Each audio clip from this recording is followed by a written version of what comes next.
창세기 3장을 살펴보도록 하겠습니다. 인간이 죄를 짓기 전, 그러니까 창세기 1장과 2장에서는 인간과 하나님을 포함한, 하나님과 인간을 포함한 그분의 창조물 사이에 평화가 흘렀습니다. 창조 세계에는 순결함과 완전함이 있었습니다. 하지만 가장부터는 질투와 분노, 살인, 거짓말, 반역, 심판 이런 것들이 등장하는 것을 보게 됩니다. 그리고 지금까지 이어진 것들은 계속 그것들이 이어져 오고 있습니다. 창세기 6장 5절에 이렇게 되어 있습니다.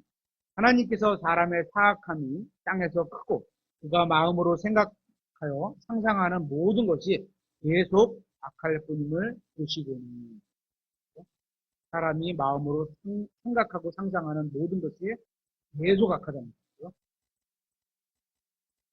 저도 그럴 때 누군가를 이렇게 생각하면서 갈 때 좋은 생각하는 거는 진짜 얼마 안 되고 나쁜 생각이 훨씬 더 많이 되는 거예요. 이 말씀이 진리적이니까. 반복되어 있는 죄의 역사가 바로 인간의 역사라고 할 수 있습니다. 그래서 창세기 3장은 매우 중요한 장이라고 생각합니다. 여기에 성경 전체를 풀어주는 열쇠가 있기 때문입니다. 만약에 창세기 3장이 없다면 많은 것들을 이해할 수 없었을 겁니다. 창세기 3장을 통해서 우리는 인간의 시험과 타락이 어떻게 이루어졌는지 알 수 있게 됩니다. 하나님께서 인간에게 시험을 허락하신 이유는 무엇일까요? 예를 들어서 어떤 분들은 이런 질문을 하잖아요. 왜 선악과를 만들어 놓으셨을까? 조금만 없었으면 그건 무슨 말이에요? 하나님 때문이다. 이런 얘기인데 하나님은 우리를 로봇을 만드신 게 아니거든요. 자유의지를 선택해서 하나님을 선택해서 오기를 바라시는 거죠. 뭐 선악과를 안 만들어 놓고 그거에 대한 영역을 안 주셨다면 그러면 그런 어떤 분별을 할 수 있는 게 없던 거죠. 그렇죠? 여기서 말하는 타락 전에 인간은 무죄한 상태로 살고 있었습니다. 죄를 어떻게 보면 선과 악을 구분할 수는 있었던 것 같아요. 그러니까 그 선악과 나무를 먹을까 말까 이렇게 생각했죠. 여기서 말하는 무죄함이 올바른 의로움이라는 이게 아니라는 사실을 기억해야 합니다. 그러니까 죄가 없다 그래서 무조건 다 올바르다. 이건 아니죠. 중립적인 거라고 표현하면 됩니다. 무죄함은 죄가 없을 뿐이고 의로움은 그보다 낮은 단계의 상태입니다. 무죄함에서 시험을 통과해야만 의로움이 될 수 있습니다. 의로움은 시험을 당해도 흔들리지 않는 상태이기 때문입니다. 그러니까 무죄함이란 악을 모르는 어린아이의 상태와 같다고 할 수 있습니다. 그러니까 좌우를 분별하지 못하는 어린아이에 대해서는 하나님께서도 성경에 딱하진 않지만 어쩌거나 이들에 대한 구원을 별도로 인정을 하시겠죠. 반면에 의로움은 악이 아닌 선을 자발적으로 선택하는 성숙한 사람을 뜻한다고 할 수 있습니다. 그래서 의로운 성품은 시험을 통해서만 갖춰지고 입증될 수 있는 겁니다. 성경에 의하면 의로움과 선은 서로 짝을 이루는 것을 보게 됩니다. 여기서 선이라고 하면 영어로 말하면 good 이렇게 되죠. 좋다, 선하다 이런 것을 다 good 이렇게 말하죠. 하나님께서는 인간을 자유의지를 갖고 있는 존재로 만드셨습니다. 인간은 로봇이 아닙니다. 하나님께서 인간을 만드실 때 진리를 선택하거나 거부할 수 있는 능력과 또 하나님의 말씀에 순종하거나 반역할 수 있는 능력을 동시에 다 갖게 만들어 놓으셨습니다. 그래야 자발적으로 하나님과 진리를 사랑하는지 아닌지 알 수 있기 때문입니다. 그렇기 때문에 사랑과 의로움은 균형을 이루어야 합니다. 둘 중에 하나만 강조하거나 가르친 것은 성경적 기독교가 아닌 겁니다. 하나님은 인간이 주님을 사랑하고 의로움을 선택하기를 원하셨습니다. 그래서 인간이 단순히 무죄한 상태가 아니라 의롭고 사랑이 충만한 상태가 되기를 원하셨던 겁니다. 이것이 바로 인간에게 시험을 허락하시는 이유입니다. 창세기 3장 1절을 보겠습니다. 그런데 뱀은 주 하나님께서 만드신 들의 어떤 짐승보다 더 간교하더라. 그가 여자에게 이르되 참으로 하나님께서 이르시기를 너희는 동산의 모든 나무에서 나는 것을 먹지 말라 하시더냐 하니. 여기서 인간을 향한 시험이 시작되었습니다. 우리는 시험과 관련해서 몇 가지 사실을 주목해야 합니다. 첫째, 인간을 시험한 것은 뱀이라고 불리는 사탄이었다는 겁니다. 성경은 계시록에서 그의 정체를 정확하게 보여주면서 그가 처음부터 세상을 속이는 자라고 증언하고 있습니다. 계시록 12장 9절에 쓰고 있습니다. 그 큰 용, 즉 저 옛뱀, 곧 마귀라고도 하고 사탄이라고도 하며 이름이 네 가지가 부르는 이름이 네 가지가 되어 있죠. 큰 용, 옛뱀, 마귀, 사탄 다 같은 자입니다. 그렇죠? 이름이 여러 개로 부르는데요. 온 세상을 속이는 자가 내쫓겼는데 온 세상을 속이는 자까지 그가 땅으로 내쫓기니 그의 천사들도 마귀를 따라다니는 천사들이 있구나 이걸 알 수 있는 거죠. 그와 함께 내쫓깁니다. 창세기에는 사탄이 언제 어떻게 타락했는지에 관한 언급이 없습니다. 창세기에는 없죠. 하나님께서 중요하게 여기신 것은 사탄의 타락이 아니라 인간의 타락이었기 때문입니다. 두 번째로 볼 것은 하나님은 죄의 창시자가 아니란 겁니다. 어떤 이렇게 동영상 제목을 보면 하나님께서 왜 죄를 창조하셨는가, 왜 사탄을 창조하셨는가 이러는데 하나님은 죄를 창조하시거나 사탄을 창조하신 게 아니죠. 없는 그룹을 창조하셨는데 이 안에서 죄가 발견된 것뿐이죠. 그렇죠? 죄는 외부에서, 그러니까 마귀에게서 인간 세계로 들어왔습니다. 하나님께서 창조하신 인간의 본성에는 죄가 없었습니다. 셋째, 뱀은 인간이 자신의 의지에 반해서 억지로 죄를 짓게 만들 수는 없다는 겁니다. 속이는 거예요, 말로. 그렇죠? 꼬셔갖고. 그러니까 간교하다는 게 굉장히 이게 나쁜 용어죠. 뱀은 인간에게 하나님께 반역하라고 제안했을 뿐입니다. 하나님의 말씀을 의심하게 하고 말씀을 따르지 않도록 유혹했을 뿐입니다. 그거를 법적 물은 게 인간이죠. 넷째, 인간의 타락은 하나님의 말씀을 믿지 않는 직접적인 결과가였습니다.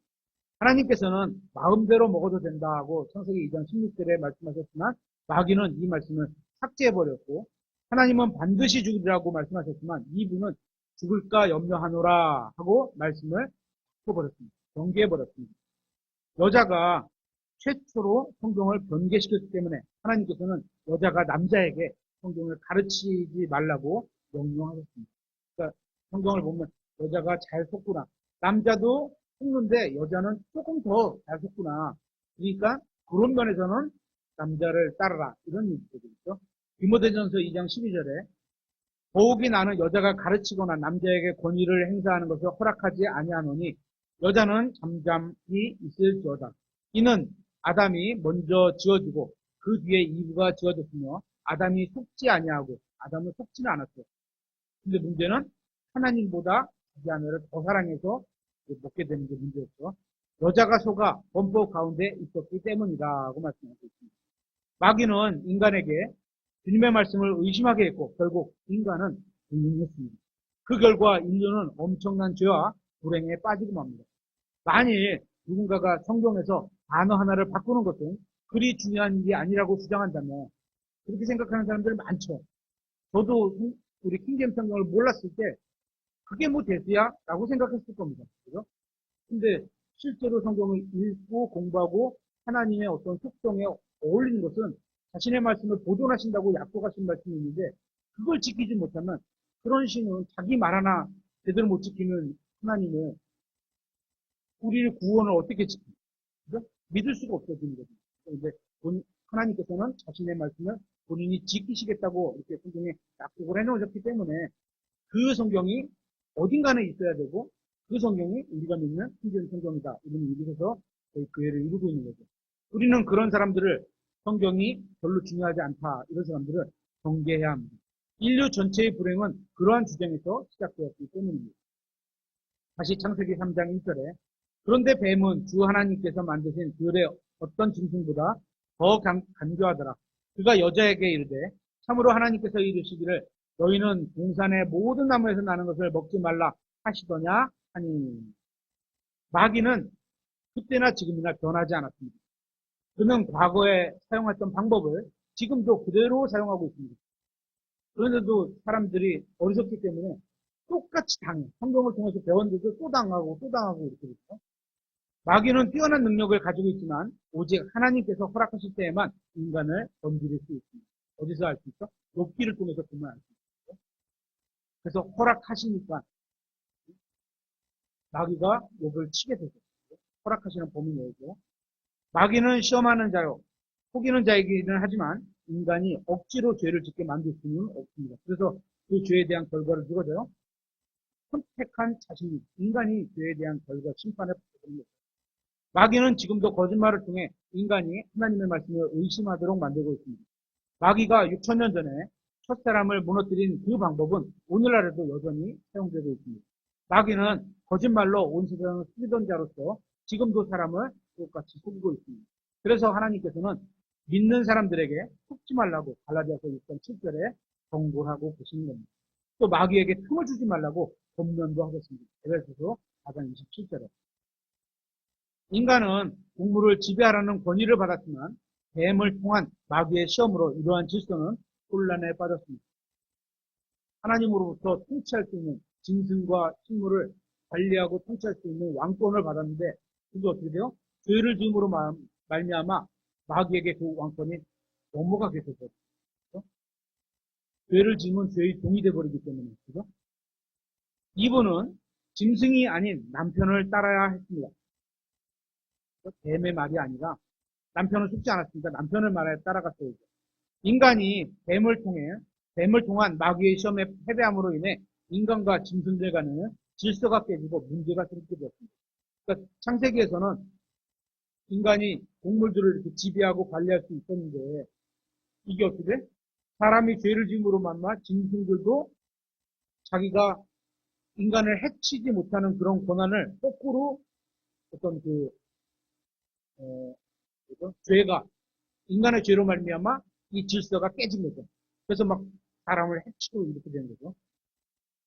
하나님께서는 남자를 동론자로 여자를 만드셨습니다. 여자가 하나님의 말씀을 부정하는 뱀의 말을 들었을 때 여자는 남편에게 물어보지 않고 독립적으로 행동했던 게 문제입니다.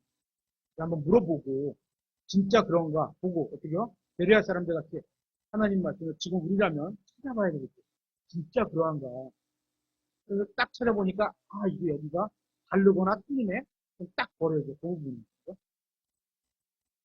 하나님께서는 여자의 머리로 남자를 지정해 주셨는데 이분은 그 질서를 깼고 뱀의 말대로 하면서 자신이 신들같이 되어 남편보다 더 높은 지위에 오르게 될 것이라고 생각했을 겁니다. 지금도 마찬가지입니다. 가정에서 남편과 아내의 위치가 뒤집히면 혼란이 찾아오게 됩니다. 죄를 지은 이후에 죄의 책임에 대해서 남편과 아내는 서로 비난했고 변명하게 되었으며 가정의 조화는 깨지게 되었습니다. 이렇게 마귀는 한 번의 공격으로 인간 세계에 큰 혼란을 일으켰습니다. 이 마귀의 계획은 하나님께서 만드신 질서를 뒤엎어 놓는 것이었고 일단 성공한 것으로 보입니다. 창세기 3장 2절에 여자가 뱀에게 이르되 동산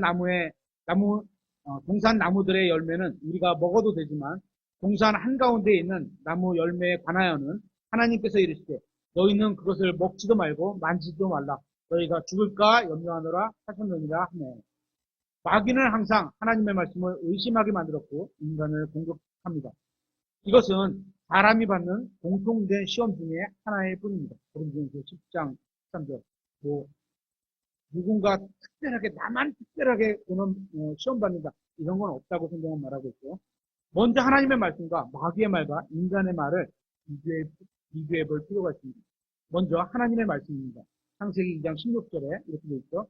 주 하나님께서 남자에게 명령하여 이르시되 동산의 모든 나무에서 나는 것은 내가 마음대로 먹어도 되지만 동산에 얼마나 많은 과일나무들이 있었겠어요. 그죠? 진짜 한 개씩만 따먹어도 제 생각으로 한 10년은 먹을 수 있을 것 같아요. 하루에 한 종류씩만 먹어도. 근데 그거 다 지켜놓고 왜 해필이면 그거야. 그죠? 그러니까 사람의 진짜 하나님하고는 멀어지게 돼 있어요. 그러니까 예수님을 모시고 진짜 성령님이 우리를 인도하는 대로 따라가지 않으면 우리는 자동적으로 진짜 자기 길대로 멋대로 가고 그런 마음을 갖는 겁니다. 17절에 선악을 알게 하는 나무에서 나는 것은 먹지 말라. 내가 그 나무에서 나는 것을 먹는 날에 반드시 죽으리라 하시니라. 하나님이 이렇게 말씀하셨어요. 근데 마귀는 이렇게 말합니다. 창세기 3장 1절에 참으로 하나님께서 이르시기를 하나님의 말을 인용해서 얘기하고 있어요. 그러니까 누군가가 성경책을 핀다 그래서 모두 다 다른 말 하는 건 아니에요. 그렇죠? 너희는 동산의 모든 나무에서 나는 것을 먹지 말라 하시더냐 하니 하나님의 말씀이 바뀌었죠. 뭔가가. 또 세 번째, 인간의 말을 보겠습니다. 창세기 3장 2절부터. 동산의 나무들의 열매는 우리가 먹어도 되지만, 동산 한가운데 있는 나무의 열매에 관하여는 하나님께서 이르시되 너희는 그것을 먹지도 말고, 먹지 말라. 이렇게 말씀하셨는데, 만지지도 말라. 이렇게 추가했죠. 하나님 말씀이 덧붙였어요. 그죠? 이런 건 다 골라낼 수 있어요. 말라. 너희가 죽을까 염려하노라 하셨느니라. 다시 마귀의 말은 창세기 3장 4절에 너희가 절대로 죽지 아니하라. 하나님은 반드시 죽으리라 이랬는데 마귀는 진짜 대담한 거죠. 하나님을 어? 충분히 아는 존재인데도 불구하고 대담하죠. 너희가 절대로 죽지 아니하라. 완전히 반대로 얘기하는 거죠. 5절. 너희가 그것을 먹는 날에 너희 눈이 열리고 너희가 신들같이 되어 선악을 알 줄을 하나님이 아시느니라 하니라. 이 내용을 정리해보면 하나님께서는 선악과를 제외한 모든 열매를 마음대로 먹어도 된다고 말씀하셨습니다. 마귀는 이 말씀에 의문을 제기했고 여자는 만지지도 말라는 말을 첨가했고 하나님께서는 반드시 죽으리라 하신 말씀을 또 죽을까 염려하노라는 말로 대체했습니다. 이처럼 인간의 타락은 하나님의 말씀을 그대로 믿는 것에서 실패한 데서 시작되었습니다. 지금도 성경 전개는 이런 식으로 이루어지고 있습니다. 변개된 성경이 없다거나 성경이 변개될 수 없다고 하는 주장은 마귀의 한계를 모르는 순진한 생각에 불과한 겁니다. 성경은 처음 창세기에도 나오지만 어떻게 예수님이 시험받는 장면에서도 나오고 또 계시록 끝장에서도 같이도 딱 얘기를 하시죠. 하나님의 말씀을 더하고 빼는 거에 대해서 정보를 계속 성경 전체에 대해서 계속 말씀하시는 거죠. 이런 사건이 있었고 4,000년 후에 마귀는 또 다른 아담, 마지막 아담이신 주님을 만났습니다. 첫 아담의 시험은 풍성한 과일 열매가 있는 동산에서 이루어졌지만 마지막 아담이신 예수 그리스도의 시험은 메마른 광야에서 이루어집니다. 마귀는 그동안 항상 성공해왔던 그 방법을 또다시 수용을 하게 되는 것을 보게 됩니다.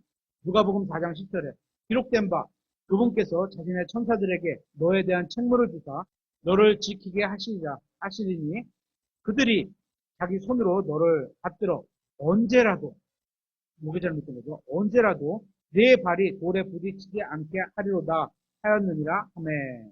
이것은 시편 91편을 인용한 건데요. 마귀가 이제 성경을 인용하고 있는 거죠. 하지만 이것에 대한 기록이 그대로가 아니라 마귀가 성경을 바꿨다는 그런 내용이 되는 겁니다. 시편 91편 11절에 이렇게 되어 있습니다. 이는 그분께서 자신의 천사들에게 너에 대한 책무를 주사 똑같죠.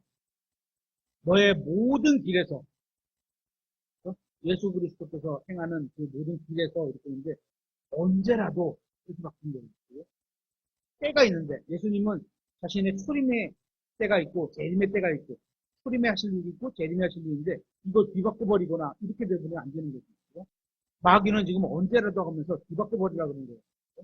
그러니까 성경을 바르게 공부해서 딱딱 정확히 나누지 않으면 그냥 그런가 하고 빨려 들어가거든요.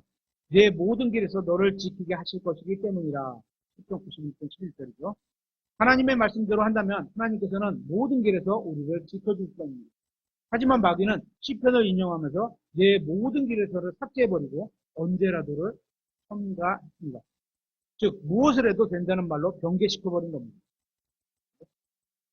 하지만 주님께서는 성경의 저자이셨기 때문에 자신의 말씀을 정확히 아시고 마귀의 시험에 넘어가지 않으시며 꾸짖으시는 것을 보게 됩니다. 누가복음 4장 12절에 예수님께서 그에게 응답하여 이르시되 성경 기록이 이르기를 너는 주 내 하나님을 시험하지 말라 하였느니라 하시더라. 우리도 같은 시험을 당할 수 있습니다.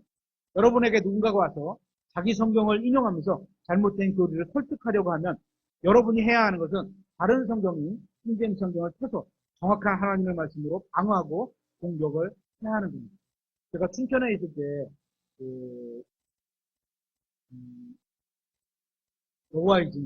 여호와의 증인의 춘천 집인가 거기 있는 분이 이제 어떻게 몇 번 만나는 경우가 있어요. 그래서 이제 제가 믿는 성경을 가져가고 그들은 그들이 믿는 성경을 갖다가 그들이 피는 거죠. 피면서 이제 막 설명을 해.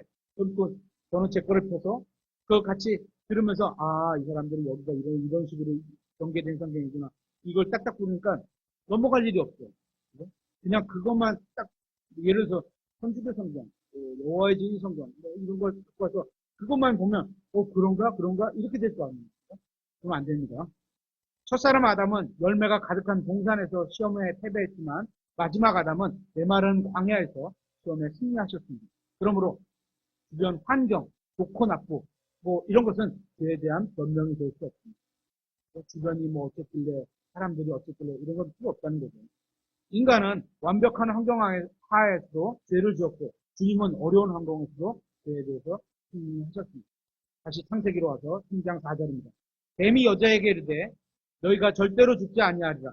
너희가 그것을 먹는 날에 너희 눈이 열리고 너희가 신들같이 되어 선악을 알 줄을 하나님이 아시느니라 하니라. 여자가 보니 그 나무가 먹기에 좋고 눈으로 보기에 아름다우며 사람을 지혜롭게 할 만큼 탐스러운 나무이므로 그녀가 그것의 열매를 따서 먹고 자기와 함께한 자기 남편에게도 주매 그가 먹으니, 그러니까 남편이 옆에 있었어요. 그죠? 나갔어야 되는 7절. 그들 두 사람의 눈이 열림으로 그들이 자기들이 벌거벗은 줄 알고 무화과 잎을 함께 엮고 자기들을 위해 앞치마를 만들었더라. 그들이 그날 서늘한 때에 동산을 거니는 주 하나님의 음성을 듣고 아담과 그의 아내가 주 하나님의 얼굴 앞을 떠나 동산 나무들 가운데 숨음에, 하나님과 처음에 교제를 친밀하게 했을 텐데 죄를 짓고 나니까 하나님을 떠나게 되는 거죠. 숨게 되는 거죠. 인간이 타락하자마자 가장 먼저 한 일은 자신의 죄를 가리고 하나님을 피해 숨는 것이었습니다. 타락한 인간은 결코 먼저 천대 하나님을 찾지 않습니다. 타락한 인간은 말라 없어져 버릴 무화과 잎으로 자신의 죄를 가릴 뿐입니다. 이렇게 인간은 죄를 가리기 위해 종교를 만들고 우상을 만들고 신들을 만들고 심지어 자기만의 하나님도 만들어냅니다. 성경과 다른 하나님을 믿는 것도 하나의 우상이 될 수 있습니다. 문제는 거룩하고 의로우시고 참되신 정동의 하나님을 찾지는 않는다는 겁니다. 로마서 3장 10절에 이렇게 되어 있습니다.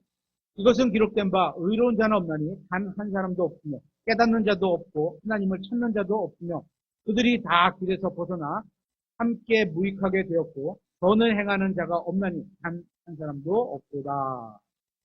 인간은 왜 성경의 하나님을 거부하고 있어요? 그건 죄에 대해서 회개하고 싶지 않기 때문입니다. 성경의 하나님은 죄인의 회개를 요구하시는 분입니다. 인간은 자신을 높여주는 신을 믿고 싶어 하지만 그러기 전에 먼저 자신이 죄인이라는 사실을 인정하고 회개하라는 신은 믿고 싶어 하지 않습니다. 그래서 빛을 피해서 어둠 속으로 도망가 버리는 겁니다. 요한복음 3장 19절에 이렇게 되어 있습니다. 정죄의 근거는 이것이니 곧 빛이 세상에 왔으나 사람들이 자기들의 행위가 악함으로 빛보다 오히려 어둠을 사랑한 것입니다. 이는 악을 행하는 자마다 자기 행위들이 드러나서 책망을 받을까 염려하여 빛을 미워하며 빛으로 오지 아니하기 때문이다. 그래서 하나님께서는 인간을 구원하기 위해서 먼저 인간을 찾아오신 겁니다. 주님께서는 말씀을 통해 인간이 죄인이라는 사실을 알려주시고 오직 예수님의 십자가 대속을 통해서만 구원받을 수 있다는 사실도 알려주셨습니다. 이러한 사실을 믿음으로 받아들이면 누구든지 구원받을 수 있습니다. 이렇게 구원은 전적으로 주님의 은혜로 이루어지는 것이기 때문에 모든 찬양과 존귀와 영광은 오직 주님께만 돌리게 되어야 하는 겁니다. 창세기 3장으로 다시 와서 9절에 주 하나님께서 아담을 부르시며 그에게 이르시되 네가 어디 있느냐 하시니 그가 이르되 내가 동산에서 하나님의 음성을 듣고 벌거벗었으므로 두려워 숨었나이다 하매 그분께서 이르시되 네가 벌거벗은 것을 누가 내게 알려주었느냐 내가 네게 먹지 말라고 명령한 그 나무에서 나는 것을 네가 먹었느냐 하니 남자가 이르되 하나님께서 나와 함께 있으라고 주신 여자, 첫째 여자를 원망하고 둘째 그 여자를 주신 하나님을 원망하고 이런 게 죄인이에요. 그죠? 죄를 지면 그냥 잘못했습니다. 그리고 하나님께 용서를 구하면 되는데 또 이렇게 변명을 하죠. 그녀가 그 나무에서 나는 것을 내게 주므로 내가 먹었나이다 하매 주 하나님께서 여자에게 이르시되 네가 행한 이 일이 무엇이냐 하시니 여자가 이르되 뱀이, 그죠? 하나님 죄를 졌습니다. 용서해 주세요. 이러면 되는데 또 제가 이렇게 하는 거죠. 뱀이 나를 속여 나를 내가 먹었나이다 하니라. 주 하나님께서 뱀에게 이르시되 네가 이 일을 행하였으므로 너는 모든 가축과 들의 모든 짐승보다 더욱 저주를 받아 배로 다니고 평생토록 흙을 먹을지니라. 내가 너와 여자 사이에 또 네 씨와 그녀의 씨 사이에 적개심을 두리니 그 씨는 내 머리를 상하게 할 것이요 너는 그의 발꿈치를 상하게 할 것이니라 하시고. 여기 예수 그리스도에 대한 예표가 나오죠. 그녀의 씨, 여자의 씨라는 표현이 나오죠. 그죠? 그 씨는 내 머리를 상하게 할 것. 이런 이제 예수 그리스도의 예언에 대한 예표죠. 여기서 말씀하시는 분은 인간을 찾아오신 주님의 음성입니다. 이분이 바로 성육신하시기 전에 예수 그리스도이십니다. 예수님께서 직접 타락한 인간에게 오셔서 마귀의 패배와 처녀 탄생과 구원, 승리에 대한 첫 예언을 해주신 겁니다. 침례인 요한의 아버지 사가랴잖아. 사가랴가 이렇게 말했습니다. 누가복음 1장 70절에 이것은 세상이 시작된 이래로 존재하던 자신의 거룩한 대언자들의 입을 통해 그분께서 말씀하신 바와 같이 세상이 시작된 이래로 존재하던 자신의 거룩한 대언자들의 입을 통해 여기서 세상이 시작된 이래로라는 표현은 바로 첫 예언과 이 예언을 한 첫 번째 예언자에 관한 증언으로 보입니다. 그 첫 번째 예언자는 하나님의 말씀이자 음성이신 예수 그리스도였습니다. 성경은 예수님의 증언이 예언의 영이라고 계시록 19장 10절에 말씀하고 있습니다. 창세기 3장에서 예수님께서 하신 예언은 이후에 나오는 모든 예언의 기준이자 표준이 됩니다. 모든 다른 예언자들은 이 예언의 한 부분을 강조하거나 확장하게 됩니다. 그러니까 참 예언자와 거짓 예언자를 구분하는 방법은 아주 단순합니다. 예수님의 예언과 일치하는 예언을 하면 참 예언자, 우리 인정을 성공을 하면 참 대언자이고 일치하지 않으면 참 예언자가 아닌 거짓 예언자가 되는 겁니다. 성경의 예언과 일치하지 않는 모든 말에 관심을 기울일 필요도 없고 시간을 낭비할 필요도 없습니다. 이단에 대해서 굉장히 연구를 많이 하시는 분들이 있잖아요. 그분들이 수고를 하시기 때문에 우리가 조금 편하게 이단 공부를 하고 듣기도 하지만 사실은 이단 공부를 그렇게 열심히 할 필요가 없는 게 성경을 올바로 정확하게 공부를 하면요. 이단은 그냥 백작이 딱딱딱딱 되는 거예요. 그죠? 어떤 분이 이러시더라고요. 위조 지폐를 분별하는 법을 배우는 게 아니라 참 지폐, 진짜 지폐가 어디에 보이고 어디에 보이고 이렇게 숨겨놓은 그거 있잖아요. 그것만 정확하게 배우면 위조 지폐는 간단하게 분별이 된다는 거죠. 성경도 똑같은 것 같아요. 성경에서 말씀하시는 참 예수 그리스도, 참 진리만 정확하게 알면 나머지 분별하는 거는 이거는 성경에 없는 말, 이건 성경과 틀린 말, 성경과 다른 말 이해낼 수가 있는 거죠. 그렇다고 이단 연구하시는 분은 뭐 잘못했다 이런 얘기는 아닙니다. 성경의 예언과 일치하지 않는 모든 말에 관심을 기울일 필요가 없는 겁니다. 모든 문제는 단순합니다. 우리가 바른 길을 가고 있는지 스스로 시험할 수 있는 간단한 방법이 있습니다.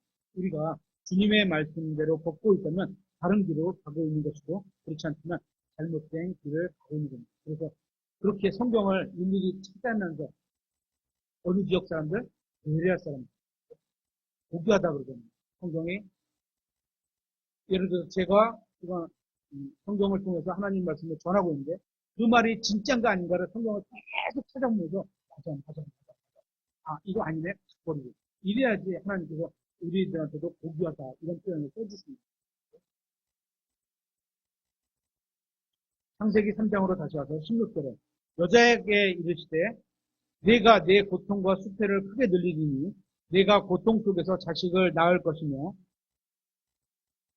또 너의 열망이 내 남편에게 있겠고 그가 너를 다스릴 것이니라 하시며 아담에게 이르시되 내가 내 아내의 음성에 귀를 기울이고 내가 내게 명령하여 이르기를 너는 그것에서 나는 것을 먹지 말라 하고 말한 그 나무에서 나는 것을 먹었으므로 땅은 너로 인해 저주를 받고 인간이 죄를 지어서 땅도 저주를 받고 동식물도 저주를 받는 겁니다. 너는 평생토록 고통 속에서 땅의 소산을 먹으리라. 땅이 네게 또한 가시나무와 엉겅퀴를 낼 것이며 네가 들의 채소들을 먹으리라. 농사 지시는 분들 보면요. 진짜 매일 나가서 풀을 뽑지 않으면 한 며칠만 안 나가면 진짜 곡식보다 풀이 훨씬 더 쭉쭉 자라요.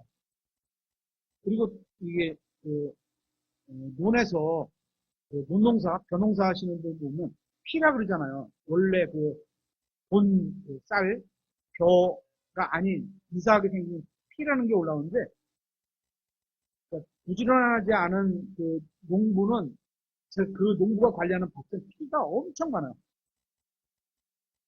딱 가서 보면 알아요. 그러니까 계속 나가서 계속 젖처럼 떠있습니다. 이게 이제 아담의 죄를 져서 결과로 오게 되는 거죠. 식구들. 내가 땅으로 돌아갈 때까지 내 얼굴에 땀을 흘려야 빵을 먹으리니 이는 내가 땅에서 취하여졌기 때문이다. 너는 흙이니 흙으로 돌아갈 것입니다. 하십니다. 우리의 몸은 흙으로 만들어져 있죠. 아담이 자기 아내의 이름을 이브라 하였으니 이는 그녀가 살아있는 모든 자들의 어머니였기 때문이더라. 였기 때문에 어머니 다 이렇게 되어 있는데 어머니였었죠. 그렇죠? 때문이라 21절 주 하나님께서 또한 아담과 그의 아내를 위해 가죽옷을 만들어 그들에게 입히시니 가죽옷 어떤 짐승이 춤추겠어요. 가죽옷을 만들어 입히시니 그들에게 입히시니라 주 하나님께서 이르시되 보라 남자가 우리 중 하나같이 되어 선악을 알게 되었으니 이제 그가 자기 손을 내밀어 생명나무에서 나는 것도 따서 먹고 영원히 살까 염려하노라 하시고 그런 까닭으로 주 하나님께서 에덴 동산에서 그를 내보내사 그를 취할 때 쓰신 땅을 갈게 하시니라. 이렇게 그분께서 그 남자를 쫓아내시고 에덴 동산 동쪽에 그룹들과 사방으로 도는 불타는 칼을 주사 생명나무의 길을 지키게 하시니라. 하나님은 사랑과 은혜의 하나님이시지만 동시에 정의와 진리의 하나님이시기도 합니다. 하나님은 회개하는 사람은 용서해 주시지만 회개하지 않는 사람은 벌을 주시는 분입니다. 축복도 하시지만 저주도 하십니다. 높여주시기도 하지만 던져버리기도 하시는 분입니다. 믿는 사람들을 위해 하늘에 처소를 마련해 주시기도 하지만 마귀와 그의 천사들을 위해 지옥도 만드신 분입니다. 하나님은 인간을 만드시고 풍성한 과일이 열리는 아름다운 동산에 두셨지만 죄를 짓자 그 동산에서 쫓아내셨습니다. 23절에 보면 하나님께서 사람을 동산에서 내보내셨다 이렇게 표현하고 있는데 24절에 보면 또한 쫓아내셨다 이렇게 쓰셨는데 이 내용으로 봐서는 아담과 이브가 동산에서 나가지 않겠다고 저항했을 수도 있게 보입니다. 이런 일들은 큰 왕자 심판에서도 많은 사람들이 불국수에 들어가지 않겠다. 그죠? 그때도 못 들어가요. 나 못 들어가요. 못 들어가요. 이렇게 하겠죠. 하지만 못 들어가게 되나요? 그냥 쫓아버리시지 확 밀어서 들어가게 하시는 거죠. 저항하다가 던져질 것으로 보입니다. 계시록 20장 15절에 누구든지 생명책에 기록된 것으로 드러나지 않는 자는 불국수에 던져졌더라. 성경은 인간이 타락한 장면을 적나라하게 보여줍니다. 인간은 하나님으로부터 동산을 지키는 임무를 부여받았지만 그룹들에 의해 더 이상 접근하는 것을 금지당합니다. 하지만 영원히 금지당한 것은 아닙니다. 하나님께서 최후의 승리를 이루실 때 그때 인간은 다시 생명나무에 접근하는 것을 허락받게 됩니다. 계시록 22장 2절에 이렇게 있죠. 그 도시의 거리 한가운데와 강의 계시록 22장은 맨 끝장입니다. 강의 양쪽에는 생명나무가 있어 그것이 12종류의 열매들을 맺고 달마다 자기 열매를 냈으며 그 나무의 잎사귀들은 그 민족을 치유하기 위해 있더라. 14절에 그분의 명령들을 행하는 자들은 복이 있나니 이 말씀은 저희에게도 똑같이 적용되죠. 있나니 이것은 그들이 생명나무에 이르는 권리를 소유하게 하며 그 문들을 지나 그 도시로 들어가게 하려 함이니라. 네. 이는 아담의 죄로 인해 생명나무에 금지를 당했지만 하나님께서는 다시 회복하시고 예수 그리스도를 통해서 다시 회복하시고 우리가 생명나무에 접근하는 기능을 오늘은 여기까지 공부하고